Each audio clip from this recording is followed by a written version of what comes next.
Hello everyone, my name is Mayank and you are watching brain X. तो आज हम लोग एक नया चैप्टर शुरू करने वाले हैं that is known as genetics. अब जेनेटिक्स की अगर बात करें तो मैं अगर लेमन लैंग्वेज में अगर आपको समझाऊं तो हमने अक्सर देखा है कि जो बच्चा होता है वो मोर और लेस अपने माँ बाप पे ही जाता है, राइट। उनके कैरेक्टर्स उनमें आ जाते हैं, स्किन का कॉम्प्लेक्शन सेम हो सकता है, हाइट सेम हो सकती है, आंखों का कलर सेम हो सकता है। मगर ये होता कैसे है? तो ये कैसे होता है, बस इसी चीज को स्टडी करने के लिए साइंस का वो ब्रांच जो कि इनहेरिटेंस को डील करता है और वेरिएशन को डील करता है कि किस तरीके से कोई भी character from parents to their offspring जाता है, that is known as genetics. That is known as genetics. और जैसे ही जेनेटिक्स की बात आती है तो genetics it's based upon a very small thing जो कि इसी में है, दैट इज द जीन्स, है ना। अब देखो, मैंने कहा कि क्या हो रहा है, कैरेक्टर्स पेरेंट से ऑफस्प्रिंग में जा रहे हैं। So transfer of characters from parents to offspring, इसे हम लोग क्या कहते हैं, that is known as the inheritance. बेटा इस चैप्टर में काफी सारे टर्म्स है, टर्मिनोलॉजी है जो आपको ध्यान में रखनी है। तो आज हम लोग बस इंट्रोडक्शन और कुछ टर्म्स के बारे में पढ़ेंगे जो कि आपको इस पूरे चैप्टर में काम आएंगे। तो the first term is inheritance. Next, अब मैंने कहा कि ट्रांसफर ऑफ कैरेक्टर्स, तो भाई कैरेक्टर्स क्या होता है? अगर कैरेक्टर्स की बात करें बेटा तो it can be anything, like आपकी हाइट, आपकी आंखों का कलर, आपके बालों का कलर, स्किन का कलर, आपके चेहरे का formation, anything can be a character. ठीक है। फिर बात आती है बेटा ट्रेट्स। अब ये ट्रेट्स क्या होता है? देखो, आंखों का कलर, बालों का colour, these all are your characters. लेकिन अब आंखों का कलर भी तो ब्लू भी हो सकता है, ब्लैक भी हो सकता है, ब्राउन भी हो सकता है, ग्रीन भी हो सकता है। These all are the traits. बालों का कलर ब्लैक हो सकता है, ब्राउन हो सकता है, व्हाइट हो सकता है, ब्लॉन्ड हो सकता है। These all are the traits, है ना। हाइट की बात करें, कोई बंदा टॉल हो सकता है, कोई ड्वार्फ हो सकता है, तो tall and dwarf are their traits. यहाँ पे कैरेक्टर क्या है? हाइट इज द कैरेक्टर, लेकिन tall and dwarf are the traits. ठीक है। अब बात करते हैं, नेक्स्ट इज वेरिएशन। अब वेरिएशन क्या होता है कि in a certain population same character के लिए अलग अलग लोगों में अलग अलग वो कैरेक्टर्स का वो हो सकता है, लाइक सेम ही पॉपुलेशन, कोई टॉल हो सकता है, कोई ड्वार्फ हो सकता है ना। So this the changes in the population in a particular character, that is known as the variation. अब ये जो वेरिएशन है बेटा, ये एक स्पीशीज में इन अ लॉन्ग टर्म एक्यूमुलेट होता चला जाता है, और इन द लॉन्ग टर्म क्या होता है, एक नई ही स्पीशीज का फॉर्मेशन हो जाता है। और ये जो लॉन्ग टर्म प्रोसेस है of the formation of a new species, that is we known as the evolution. ठीक है। अब वेरिएशन की बात करें तो वेरिएशन होने के कई सारे कॉजेज हो सकते हैं। फॉर एग्जांपल, सबसे पहले तो एनवायरनमेंट। जिस तरीके से एनवायरनमेंट चेंज होता है उसी तरीके से बॉडी अपने आप को अडेप्ट करती है, और इसी वजह से नए वेरिएशंस आते हैं। उसके बाद क्या? Error in DNA कॉपिंग। हमने डीएनए कॉपिंग पढ़ रखा है, which is the DNA transcription, sorry DNA replication. जब डीएनए रेप्लिकेशन में हो सकता है कि डीएनए के कॉपिंग में कुछ एरर्स आ जाएं, उसकी वजह से भी वेरिएशंस हो सकते हैं, कैरेक्टर्स में चेंजेस आ सकते हैं। और साथ ही साथ reshuffling of genes during meiosis.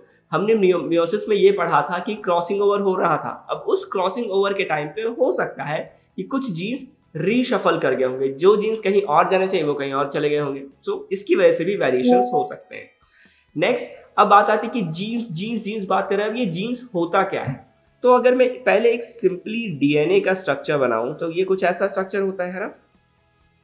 इनमें क्या प्रेजेंट होता है? नाइट्रोजन बेसेस प्रेजेंट होते हैं, और कौन कौन से? ए, टी, जी, सी। और हमें पता है बेटा कि ये जो नाइट्रोजनस बेसेस हैं, ये पार्टिकुलर सीक्वेंस में आते हैं तब जाके प्रोटीन का फॉर्मेशन होता है ना। तो अब कौन सा प्रोटीन बनेगा ये कौन डिसाइड कर रहा होता है? जीन। और जीन होता क्या है? Gene is nothing but a part of a DNA, a small part of relatively small part of DNA which decides which protein is gonna form. ठीक है। So क्या है? It is short length of DNA that codes for a protein responsible for transferring the traits from parents to their offspring. अच्छा, और jeans हमेशा बेटा pairs में work करते हैं। ठीक है। जीन्स जब भी होंगे वो हमेशा पेयर्स में आएंगे। अब जीन्स की बात आती है तो अनदर टर्म इज अलील्स। अब ये अलील्स क्या होता है? एक ही जीन का एक से ज्यादा वर्जन, ठीक है, एक ही जीन का एक से ज्यादा वर्जन या फिर variant, that is known as the alleles. For example अगर मैं बात करूं तो the gene for height is T, ठीक है, जीन फॉर हाइट हम उसे टी मान के चल रहे हैं, सॉरी। अब टॉल के लिए हाइट टॉल भी हो सकती है, हाइट ड्वार्फ भी हो सकती है, तो टॉल के लिए हम लोग कैपिटल टी का यूज करेंगे और ड्वार्फ के लिए हम लोग स्मॉल टी का यूज करेंगे। So this capital T and small T दोनों जीन्स किसके हैं, हाइट के लिए है, लेकिन स्मॉल टी और कैपिटल टी क्या है, अलील्स हैं। ओके, सो आगे बढ़ते हैं। अब अलील्स में भी दो चीजें आती है बेटा, first is the dominant allele and second one is the recessive allele. Dominant allele और रेसेसिव अलील क्या है बेटा, तो सुनो, जैसे कि हमने कहा कि जीन्स हमेशा पेयर्स में होते हैं, तो अगर डोमिनेंट अलील क्या होता है, अगर डोमिनेंट अलील प्रेजेंट है तो वो हमेशा अपने आप को ही एक्सप्रेस करेगा, उसके साथ जो भी जीन प्रेजेंट है वो उसे एक्सप्रेस नहीं होने देगा, ठीक है। अगर एक डोमिनेंट जीन और एक रेसेसिव जीन साथ में प्रेजेंट है तो हमेशा डोमिनेंट जीन ही अपने आप को एक्सप्रेस कर पाएगा। फॉर एग्जाम्पल हमारे पास एक टॉल के लिए जीन है और एक शॉर्ट के लिए, ड्वार्फ के लिए जीन है। So the tall gene is dominant and dwarf gene is recessive. अगर ये दोनों साथ में आएंगे तो जो पर्सन होगा it will always be toll, ठीक है। सो दैट इज डोमिनेंट अलील।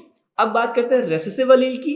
तो रेसेसिव अलील अपने आप को तभी एक्सप्रेस कर पाएगा जब हमेशा वो दोनों जो अलील्स है वो रेसेसिव अलील्स हो, यानी कि वो हमेशा स्मॉल टी होगा तभी वो ड्वार्फ होगा, है ना। अगर इसमें एक कैपिटल टी आ गया तो वो फिर से क्या हो जाएगा, टॉल हो जाएगा, ठीक है। So dominant allele and recessive allele, कोई प्रॉब्लम नहीं। आगे बढ़ते हैं। Next is genotype and phenotype. पहले बात करते हैं बेटा फिनोटाइप।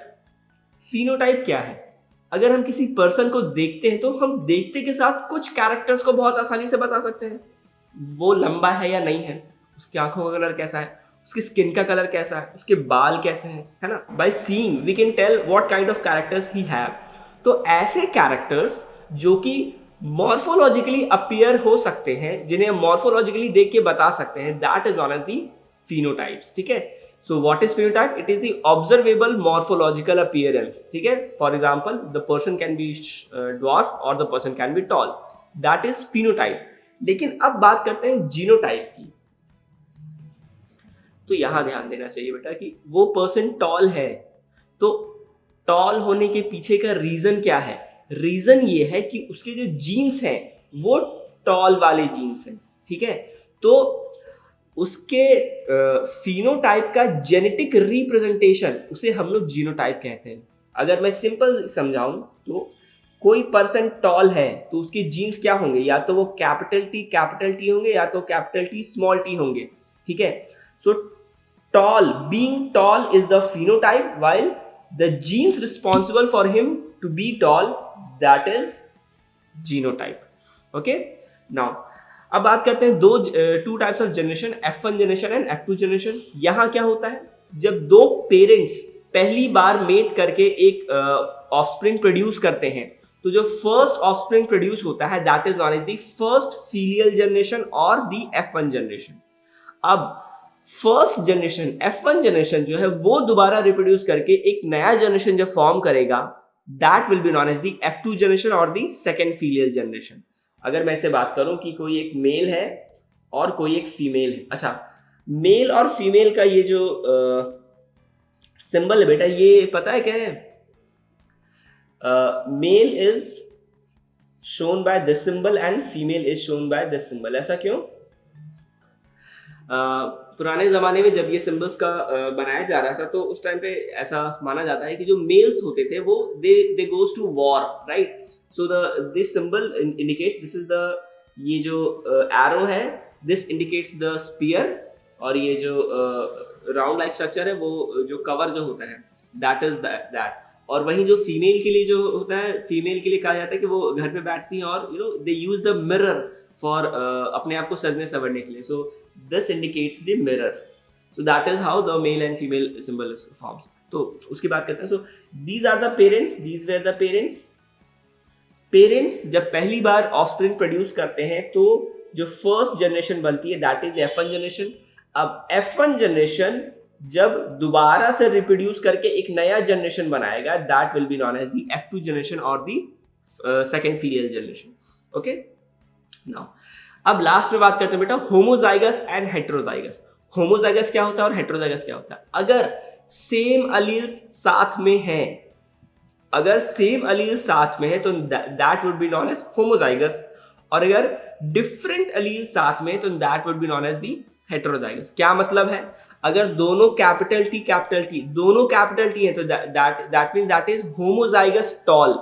अगर दोनों स्मॉल टी साथ में तो that is known as homozygous dwarf. वहीं अगर एक कैपिटल टी है और एक स्मॉल टी है तो ये टॉल तो अभी भी है लेकिन ये कैसा टॉल है? That is heterozygous tall. Okay, so because so these are the respective terms जो कि आपको इस चैप्टर में यूज होने हैं. कोई अगर डाउट है then you can ask in the comment section. We will thank you for being a nice audience. We will see you in the next video. This was Mayank. Thank you for watching.